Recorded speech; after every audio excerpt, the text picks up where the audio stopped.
Alright, as we get going this morning, before we actually settle in for the session, let's talk about my plans for Rogue Trader so that everyone understands exactly what's going to be happening throughout the rest of November into the month of December and through until the new year.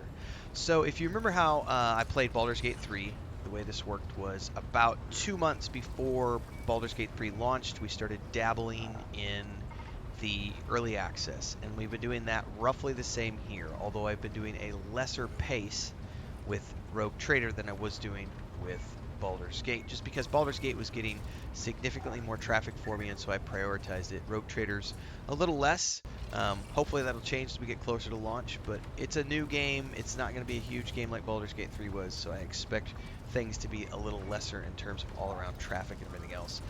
But this is going to be the priority for the month of December, but we're in the process now of ramping up to that. So the launch is happening on December 7th.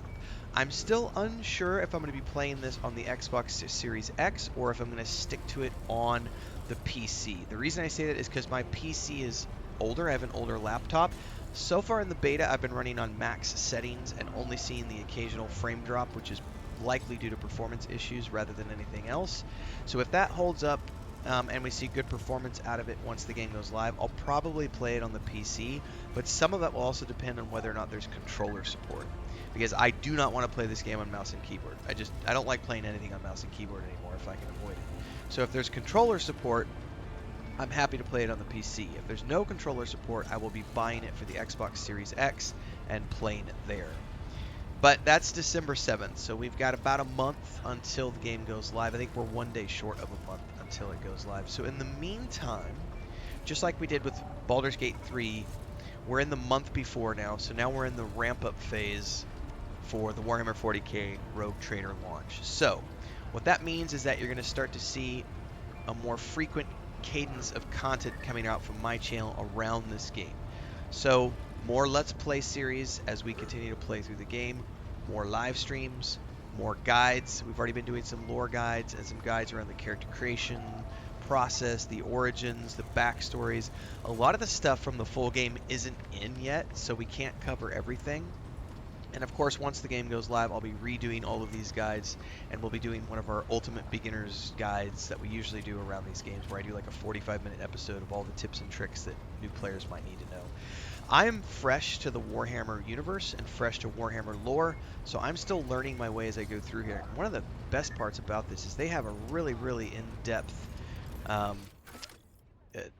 codex here called the Corpus Valencius, and this thing has so much information. Somebody was asking me today on the YouTube community section, we were talking about this game and said, hey, could you do more lore videos? And I was like, I'm happy to do so because I need to learn more lore about this game. But I have done a couple of lore videos already, one around the Forbidden Grimoire.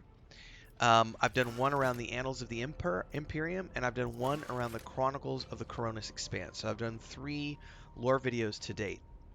And I've done 6 or 7 guides so far. But throughout the month of November, I'm going to be leaning more and more heavily into Rogue Trader, more guides, etc.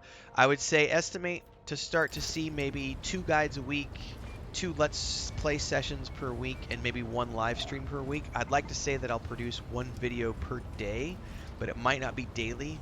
But I'm thinking I can probably reliably put out about 5 videos per week for the next few weeks around this game.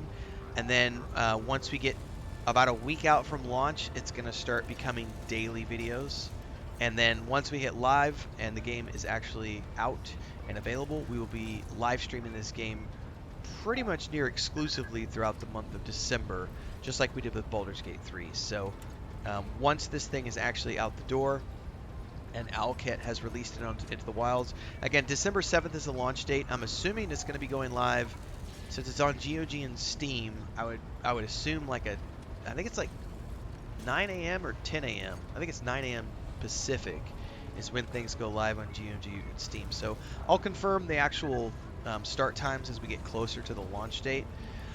But that is the plan. So if you want to know more about this game and you haven't played Warhammer before, like, subscribe, hit the bell icon, check out the playlist. There are links down below so that you can dive into all things Warhammer 40k with this game. I'm learning the lore. I've never played a Warhammer game before. I have played Owlcat's two previous titles, which were Pathfinder Kingmaker and Pathfinder Wrath of the Righteous, which are amazing CRPGs if you've not played those. Um, they're definitely in the same vein as Dragon Age Origins, Icewind Dale 1 and 2, Baldur's Gate 1 and 2, Pillars of Eternity 1 and 2. Kind of, I think Pathfinder Kingmaker and Pathfinder Righteous kind of coincided right with Pillars of Eternity 1 and 2 around the same timeline, more or less. Not exactly, but more or less. I did like Pillars of Eternity more.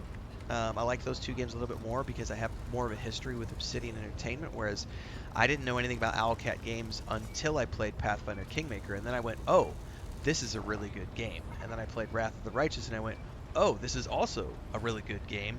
And then when I found out that they were doing a Warhammer game, I sat up and went, oh, now I have the chance to actually learn about Warhammer, because that's how I learned about Pathfinder. I was always a D&D guy, and I had never played any Pathfinder material ever until Owlcat did the first two Pathfinder games, and that's what got me into Pathfinder and eventually led me to Starfinder, doing the actual play series that we did last year. Wait, was that last year? That was early this year, actually. Sorry. We did that with Babylonia, Gila, and Mujin. So I like this universe so far. It's a little grimdark, so that's been a little bit of a challenge for me to sort of. I'm not typically someone who really likes the like super dark, creepy stuff, but it's very interesting the way it's done with like this overly creepy religious cult that leads humanity and constantly fighting against these hordes of evil from the void, which is like the warp space that they travel through.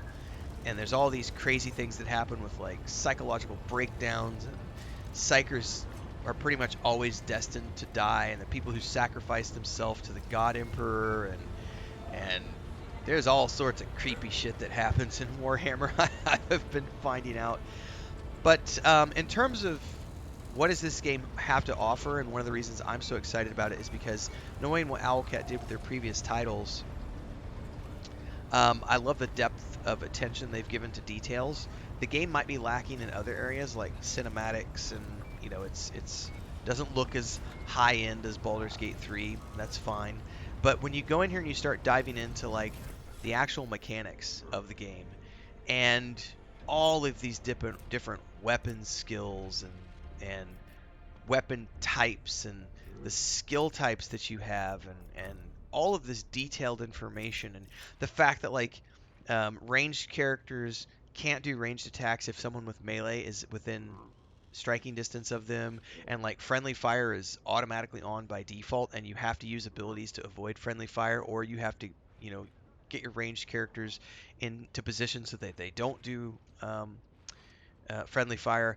It's super detailed and super complex. And then on top of all of that, I haven't even gotten to this part yet. You have a ship. I'm in charge of a ship, everybody. And this is part of what we're going to be working on as we work through the beta getting towards launch. This is kind of what I'm alluding to as we're now ramping up and getting into regular production of Rogue Trader content.